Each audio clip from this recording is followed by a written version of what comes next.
Good morning বন্ধুরা, welcome back to my channel Rinki's lifestyle. তো দেখো, তোমাদেরকে বলেছিলাম যে মেয়েকে বাড়ি নিয়ে এসেছি। এই যে শোনা, ওর শরীর ভালো নেই, কানে ব্যথা হচ্ছে, জ্বর এসেছে, ডাক্তার দেখিয়েছি ওকে। তার সাথে আমারও শরীর ভালো না, আর ওর তো যা হওয়ার হচ্ছে জানোই তো। খুব ঠান্ডা লেগেছে, সারা রাত ঘুমায়নি, কান্নাকাটি করেছে। ডাক্তার দেখিয়ে নিয়ে এসেছি, তাও কাজ হচ্ছে না। সবাইকে বলো কেমন আছো। সবাই কেমন আছো? আমি পরীক্ষায় পাশ করেছি।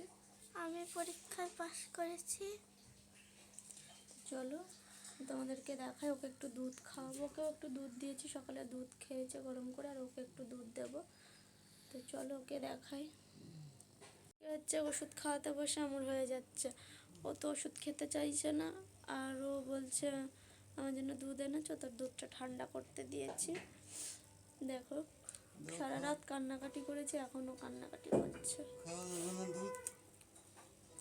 চলো আবার তোমার সাথে পরে কথা বলছি। ওষুধটা খাইয়ে নি ওকে।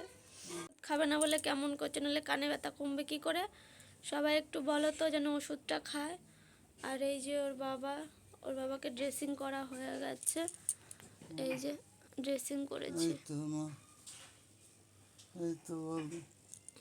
ড্রেসিং করার পরে পিঠ ফিট তো দেখানোর মতো পজিশন নেই।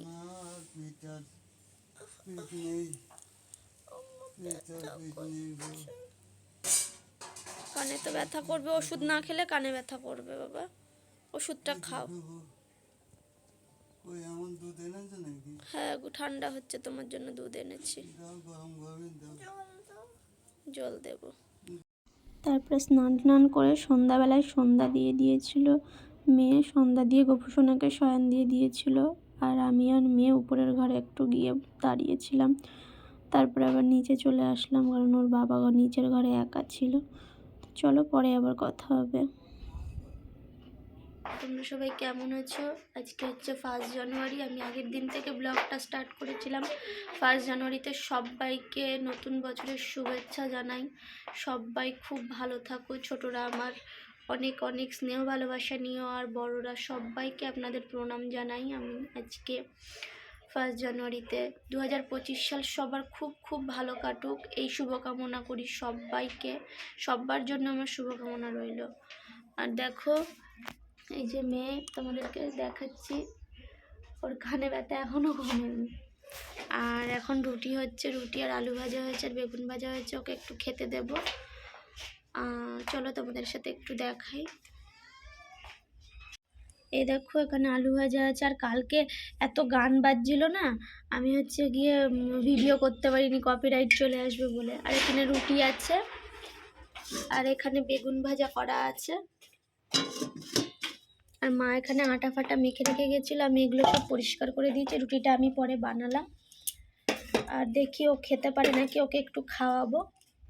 চলো দেখি ও খেতে পারে নাকি, ওকে একটু খাওয়াবো। আর ওর জন্য না এনশিওর পাউডার আনা হয়েছে। চলো তোমাদেরকে শেয়ার করবো এনশিওর পাউডার। আর কটা জুস এনে দিয়েছিলাম, জুসগুলো খাওয়া হয়ে গেছে। এনশিওর পাউডারটাও তোমাদের সাথে শেয়ার করার আছে। আর চলো আগে আমি রুটি তরকারিটা নিয়ে ওকে খাওয়াই, কথা বলছি। এই দেখো রুটি আর আলু ভাজা আর বেগুন ভাজা নিয়ে এসেছি। এই যে ওকে একটু খাই দিচ্ছি, ও বেশি খাচ্ছে না, একটু একটু করে দিচ্ছি। আর এখানে যে সোনা খাচ্ছে, ও চিবিয়ে চিবিয়ে খেতে পারছে না কানে ব্যথা বলে। তবুও বললাম খেয়ে নে বাবা একটুখানি, নাহলে খিদে পাবে। ওকে পড়াতে এসেছিলো, পড়িয়ে চলে গেছেন উনি। 4 তারিখ ওর স্কুলে ভর্তি আছে। আর এই যে আচ্ছা কথা বলতে হবে না এখন, পরে। চলো খাইয়ে নি, তারপরে আবার কথা বলছি। দেখো বন্ধুরা, আমি তো সারাদিন মেয়ের সাথেই ছিলাম। আজকে আমাদের চান করতে করতে প্রায় 4টে বেজে গেছিলো। আর আমি চোখ মুখগুলো দেখো আবার ফুলে গেছে। তো আর ওকে ড্রেসিং যে করিয়েছে না, তারপরে আবার প্যাম্পাসগুলো ভিজে গেছে। আর আমাদের রাত্রে খাওয়া দাওয়াও হয়ে গেছে। খাওয়া দাওয়া করে আর এই যে ওকে হচ্ছে প্যাম্পাসটা আমি পাল্টে দেবো। আর এখানে মেয়ে আছে, মেয়েরও কানে খুব ব্যথা হচ্ছিলো, বলছিলাম সারাদিনে যে সেভাবে ভিডিও করব করা হচ্ছে না। ওকে ওষুধ খাওয়ানো, ওকে স্নান করানো, ওকে খাইয়ে দেওয়া, ওকে খাইয়ে দেওয়া, দুজনকে মিলে একসাথে ট্যাকল দিতে গিয়ে এদিক করলে ওদিক হচ্ছে না।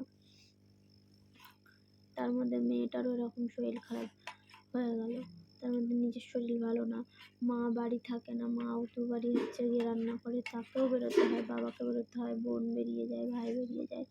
বাড়িতে বলতে আমি দিদা আর মেয়ে থাকছি। আর মেয়ের 4 তারিখ থেকে স্কুল খুলবে, 4 তারিখে স্কুলের ভর্তি আছে।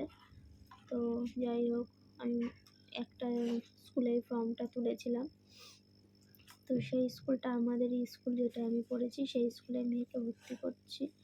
আর তোমরা তো সবাই জানো মেয়ে দিদির বাড়ির থেকে ঘুরে এসেছে, আসার পরে হচ্ছে গিয়ে ওকে নিয়ে ভিডিও বানিয়েছিলাম আজকে একটা।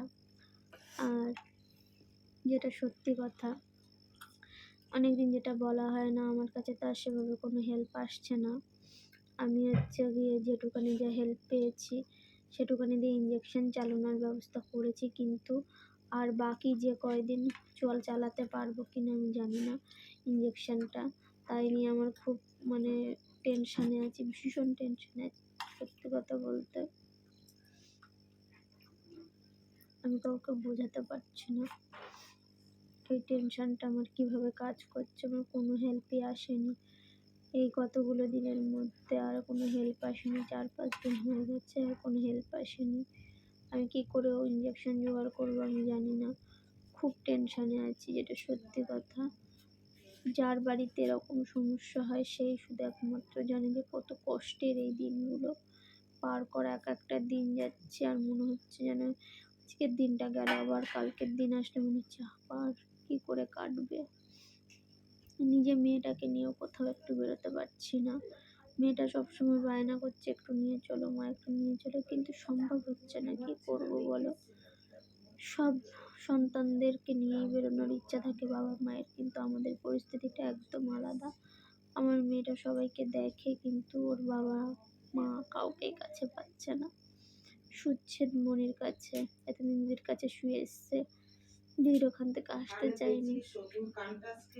আর এখানে আসার পরে আমাকে পায় না, ওর বাবাকে পায় না। মেয়েটার খুবই কষ্ট, ওর কষ্টটা ওকে বলেও বোঝানো যাবে না। তো আমি ভগবানকে একটা কথাই বলবো, নতুন বছরের দিনে সবাইকে তুমি সুস্থ রাখো, ভালো রাখো। এরকম আমাদের মতো পরিস্থিতি যেন কাউকে তুমি দিও না, কাউকে না, সবাইকে তুমি ভালো রাখো, সুস্থ রাখো। এটুখানি আমার বলার ছিল। আবার নতুন একটা ব্লগ নিয়ে তোমাদের সামনে হাজির হব। তোমরা ততক্ষণ সবাই ভালো থাকো, সুস্থ থাকো। আর আর একটা কথা, আমাকে আরেকজন কমেন্ট করেছিল মনে হয় যে হসপিটালে কেন ভর্তি করছো না। সবাই একটুখানি প্লিজ দেখে আসো। কিছুদিন আগেই আমি নার্সিংহোমে ভর্তি করেছি, সেখান থেকেও ফেরত পাঠিয়ে দিয়েছে। আবার কেউ কেউ বলছে হসপিটালে ভর্তি করার কথা। সবাই প্লিজ, বারবার তোমাদের কাছে আমি হাত জোর করে বলতে পারি, হাত জোর করে বলছি, বারবার তোমরা ভিডিওটাকে একটু দেখো, দেখে তারপরে কমেন্ট করো আমি ভর্তি করিয়েছিলাম কি করাইনি। হসপিটালে ভর্তি নেবে না বলে আঙ্কেল আন্টিরা নার্সিংহোমে ওকে ভর্তি করেছিল। একটু ভালো করে দেখো, তারপরে বাড়িতে হচ্ছে এত এত টাকার ইঞ্জেকশন চলছে, একটু দেখে তারপরে আমাকে কমেন্ট করো।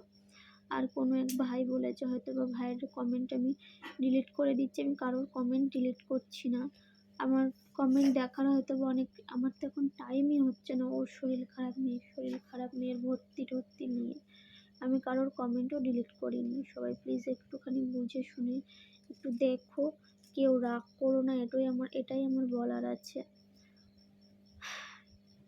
আর সবাইকে নতুন বছরের শুভেচ্ছা জানিয়ে আজকের ব্লগটা আমি এখানেই এন্ড করছি। সবাই সুস্থ থেকো, ভালো থেকো। আর সবাই প্লিজ একটা করে লাইক, কমেন্ট, শেয়ার আর সাবস্ক্রাইব করে আমার পাশে থেকো। এইভাবে আমি চোখ টানতে পারছি না। আজকের ভিডিওটা এখানেই এন্ড করলাম।